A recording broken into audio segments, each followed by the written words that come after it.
Halo teman-teman, pada kesempatan kali ini kita akan membahas tema yang sangat menarik, yaitu bagaimana AI bisa digunakan untuk security web app. Oke, perkenalkan, kami dari tim yang beranggotakan saya, Adin Satria Panambang, lalu ada Marsha Florencia, dan juga Chandra Darmo. Dan tujuan dari video ini adalah untuk menjelaskan bagaimana AI berperan sebagai force multiplier atau pengganda kekuatan dalam menjaga keamanan aplikasi web. Mulai dari konsep dasar, resiko, hingga langkah praktis penerapannya. Oke, lanjut ke slide 2. Sebelum kita masuk di dalam, mari kita lihat apa saja yang bisa kita pelajari pada sesi kali ini. Jadi pertama, kita akan belajar basic konsepnya dulu, bagaimana AI dapat digunakan sebagai pengganda kekuatan untuk web security. Lalu yang kedua adalah implementasi. Jadi kita akan eh, nge-share bagaimana kita mengimplementasi AI untuk mengandalkan kekuatan web security itu. Lalu yang ketiga adalah risk and control. Jadi walaupun kita bisa depend ke AI sekarang, AI itu masih ada risk dan juga possibility untuk nggak bisa dikontrol. Jadi nanti kita akan bahas soal itu. Yang terakhir adalah checklist. Kami akan memberikan langkah-langkah praktis bagi Anda yang ingin menggunakan AI dengan aman. Next slide. Oke, AI as force multiplier. Jadi dalam konteks web app security, banyak banget orang-orang yang takut AI untuk mengambil alih pekerjaannya gitu ya. Namun dalam konteks ini sebenarnya AI itu nggak menggantikan insinyur web security atau engineer security gitu ya. Justru sebaliknya, AI itu bertindak untuk memperkuat security karena eh, dengan adanya AI sekarang kita bisa mengautomate tes-tes ataupun mencari celah pada aplikasi kita sendiri. Jadi kita akan menggunakan AI sebagai force multiplier, bukan sebagai autopilot. Jadi dia nggak bisa jalan sendiri ya. Lalu berikut poin-poin pentingnya, yaitu accelerate reputation, lalu expand coverage, dan juga human in the loop, untuk memastikan AI itu aksesnya terkontrol. Next, kira-kira di mana sih AI dapat digunakan dalam web app development? Nah, di sini kita ada 5 ya. Jadi pada tahap desain, AI bisa membantu mengidentifikasi ancaman keamanan dari awal. Lalu pada tahap build atau pembuatan, AI bisa memberikan saran kode yang aman saat programmer mendevelop aplikasi tersebut. Lalu pada tes, AI juga bisa membantu mencari celah dengan sangat cepat. Contohnya brute force dan semacamnya. Lalu ada juga monitor dan respons. Ini basically pemantauan dan respons ya. Jadi AI bisa mendeteksi keanehan pada tingkah laku user atau membantu merangkum insiden keamanan yang telah terjadi. Next slide 5. Ya, akan saya lanjutkan di bagian practical use case. Seperti apa sih contoh praktis penggunaannya di lapangan atau di realita yang sering dialami? Yang pertama itu bisa menjadi bantuan dalam penulisan kode yang aman. Kita dapat membayangkan AI itu seperti asisten yang berdiri di sebelah programmer. Setiap kali programmer menulis kode, AI akan secara otomatis menyarankan pola kode yang lebih aman dan membuat daftar periksa keamanan. Kemudian yang kedua bisa juga bisa juga menjadi percepatan dalam pengujian. AI dapat melakukan peninjauan terhadap ribuan baris kode hanya dalam hitungan detik untuk mencari kelemahan seperti XSS atau SQL injection. Ini adalah istilah teknis untuk jenis serangan di mana peretas mencoba memasukkan perintah jahat ke dalam website kita. AI juga sangat membantu dalam menangani tugas-tugas berulang yang membosankan dan mungkin akan menyebabkan human error jika hanya manusia yang mengontrol kode yang dengan baris kode yang terlalu banyak. Kemudian yang ketiga, eh, AI juga dapat menjadi deteksi dan memberikan respon kepada kita. Saat terjadi serangan sungguhan, AI bisa membaca jutaan data log yang rumit, lalu menjelaskannya kepada manusia dalam bahasa yang mudah kita mengerti, sehingga kita atau tim programmer lainnya bisa lebih cepat untuk mengatasi masalah tersebut. perlu diingat juga bahwa AI ini yang mengusulkan solusi, sistem penguji yang memvalidasi, dan pada akhirnya adalah manusia tetap harus mengambil keputusan akhir tersebut.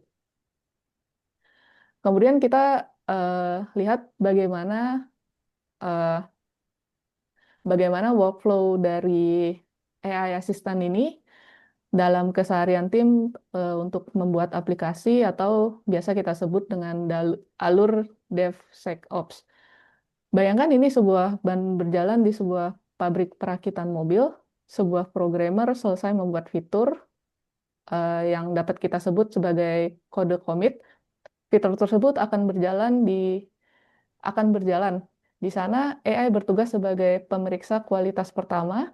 AI akan mereview dan memilah resiko yang mungkin atau ada akan muncul. Setelah itu fitur akan masuk ke tahap human approval, di mana seorang programmer akan mengecek ulang hasil temuan AI tersebut. Jika aman, fitur siap diluncurkan atau di-deploy untuk kemudian terus dipantau atau di-maintenance. Syarat utamanya di sini adalah semua percakapan atau perintah yang kita berikan kepada AI harus selalu dicatat agar bisa diaudit di kemudian hari.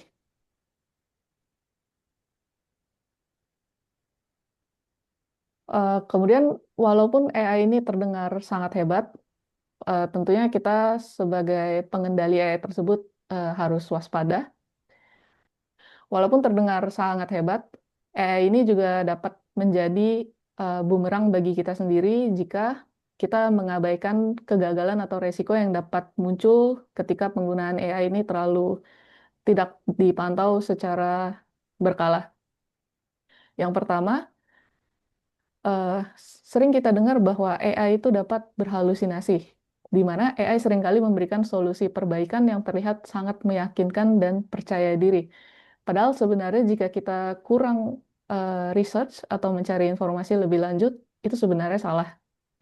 Kemudian yang kedua, eh, kebocoran rahasia ini sangat fatal jika terjadi, sehingga jangan pernah kita memasukkan password atau eh, kode rahasia sebuah organisasi atau perusahaan tempat kita bekerja ke dalam alamat AI publik yang gratis. Data kita bisa bocor ke orang lain. Kemudian yang ketiga, prompt injection. Ini adalah kondisi di mana peretas dengan sengaja menipu AI dengan perintah jebakan agar AI memberikan akses yang seharusnya dilarang.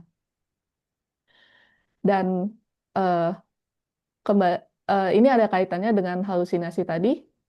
Kita tidak bisa terlalu percaya pada kode buatan AI serta terjebak pada false positive, di mana AI terus membunyikan alarm peringatan palsu sehingga menutupi celah keamanan yang asli.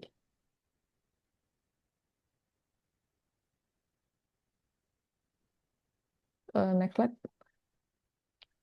Kemudian untuk menghindari resiko-resiko ini dapat terjadi, kita butuh kontrol pengaman yang esensial. Yang pertama, gunakan penyedia AI yang berbayar dan terjamin keamanannya, atau jalankan AI di server lokal kita sendiri untuk mengolah kode yang sensitif. Penggunaan AI atau alat gratis di internet, usahakan untuk jangan memasukkan kode rahasia yang bersifat, jangan memasukkan kode rahasia. Kemudian yang kedua, jangan biarkan AI memberikan kekuasaan secara penuh. Blokir akses AI agar ia tidak bisa mengubah aplikasi yang sedang aktif secara langsung tanpa perizinan dari kita sebagai programmer yang ingin menggunakan AI tersebut. Kemudian yang ketiga, jangan langsung percaya. Kita harus selalu memvalidasi output atau hasil kerja AI tersebut dan pastikan tetap ada peninjauan ulang secara manual. Kemudian dari semua yang kita lakukan untuk bekerja bersama AI tersebut, kita perlu menyimpannya sehingga untuk kedepannya kita dapat melacak semua interaksi kita dengan AI agar ini juga dapat menjadi agar ini juga dapat mengukur tingkat kesalahan dari AI tersebut, sehingga kita dapat melatih AI ini menjadi lebih pintar dan akurat ke depannya.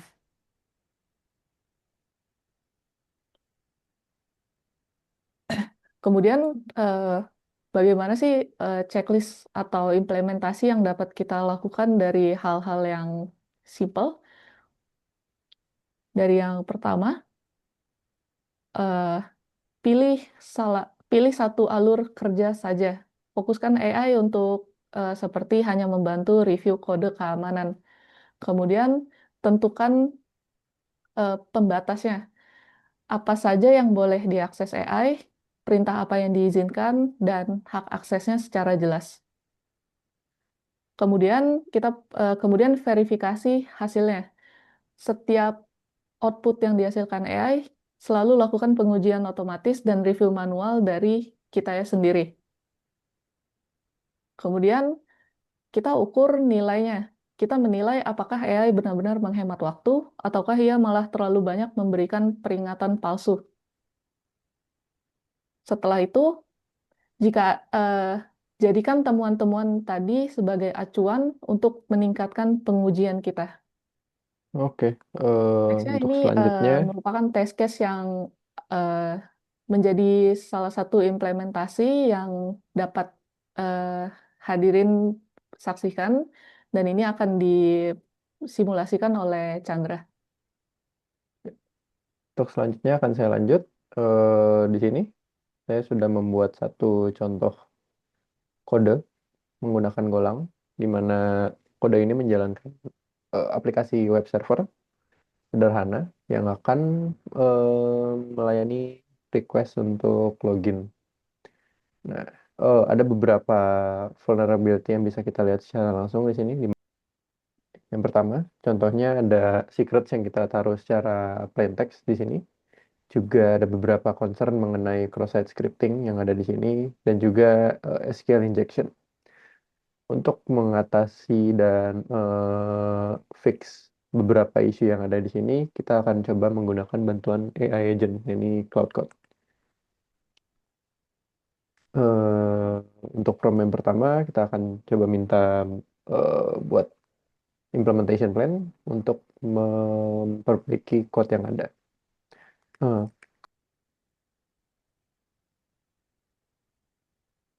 Oke, pertama-tama kita masuk ke plan mode, sehingga agent akan mencoba menganalisa kodenya dan membuat implementation plan terlebih dahulu. Baru setelah itu kita masuk ke phase implementasi itu sendiri.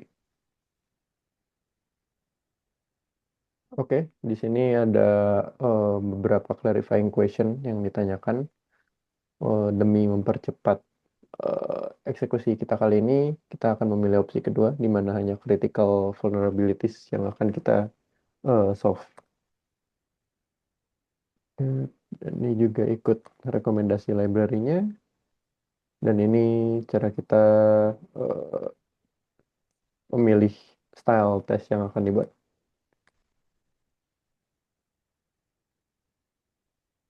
Oke, di sini plan dari cloud sudah selesai. Bisa kita cek secara cepat plan yang akan diimplement. Beberapa temuan dari cloud, ada isu dari SQL injection, lalu payload yang hanya mengecek username, terus isu mengenai cross-site scripting, dan ini beberapa eh, rekomendasi yang bisa kita lakukan. Oke, kita langsung eh, melakukan implementasinya. Ya, tesnya sudah selesai dibuat dan sekarang verifikasi pertama. Ya, vulnerabilities yang ditemukan terkonfirmasi dan cloud lanjut ke implementasi dari perbaikan. Oke, dan implementasi dari cloud sudah selesai. Bisa kita lihat di sini em, isu cross-site scripting dan juga SQL injection sudah diperbaiki oleh cloud, di mana SQL injectionnya sudah menggunakan argumen di sini, bukan string concatenation lagi. Dan juga untuk input username yang ada di sini sudah menggunakan escape string sehingga karakter-karakterannya sudah difilter dan tidak akan dieksekusi pada tampilan HTML. Oke, itu untuk sesi implementasi kali ini. Dan sekian dari materi dari kelompok kami mengenai AI for Web Application Security. Berikut beberapa referensi yang bisa dijadikan acuan lebih lanjut mengenai topik ini. Dari OWASP Web Security Testing Guide, OWASP Top 10, spesifik untuk LLM Applications dari tahun 2025, dan NIST AI Risk Management Framework. Demikian dan terima kasih.